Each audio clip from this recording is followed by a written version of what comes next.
শীত কিন্তু আইসা পড়ছে, তো শীত আসলে কিন্তু নুডলস খাওয়াটা কিন্তু খুব একটা ভালো লাগে। কেন? শীতের সবজি থাকে আমাদের। শীতের সবজি দিয়ে এই যে আমি দেখেন সবজিগুলো কেটে সিদ্ধ করে নিচ্ছি, আলু আর ফুলকপি দিয়েছে এখানে। তো লবণ দিয়ে সিদ্ধ করে আবার ভেজে নিচ্ছি। তো দেখেন নুডলসটা এদিকে আমি সিদ্ধ করে নিচ্ছি, তারপর ছেঁকে নিলাম নুডলসটা। তো আমি এখানে পেঁয়াজ কুচি দিয়ে দিলাম, পেঁয়াজ কুচাগুলো একটু ভেজে ভেজে নিব। এই যে দেখেন আমি ভেজে নিচ্ছি।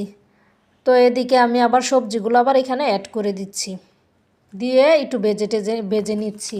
তারপর এখানে আবার আমি টমেটো দিয়ে দিলাম, টমেটোগুলো দিয়ে একটু ভেজে নিব। এগুলোকে সাইড করে আমি এখন ডিম দিয়ে দিচ্ছি, ডিমটাও সাইডে সুন্দর করে ভেজে নিব। ভেজে তারপর আমি একসাথে করে আবার সবগুলো আমি যে মশলা দিয়ে দিচ্ছি এদিকে, নুডলসের মশলা। আমি অন্য কোনো মশলা অ্যাড করি না, এত মশলা খাওয়া ভালো না, সেজন্য নুডলসের মশলাটাই শুধু দিয়েছি। দেখেন এখন নুডলস দিয়ে আমি কিন্তু নেড়ে চেড়ে নিচ্ছি। আর দেখেন শীতের মধ্যে নুডলস কিন্তু খুব ভালো লাগে, গরম গরম পরিবেশন করলে নুডলস কিন্তু একটা লোভনীয় খাবার। এটা কিন্তু আমরা ছোট বড় কম বেশি সবাই অনেক পছন্দ করি, সেই মজা।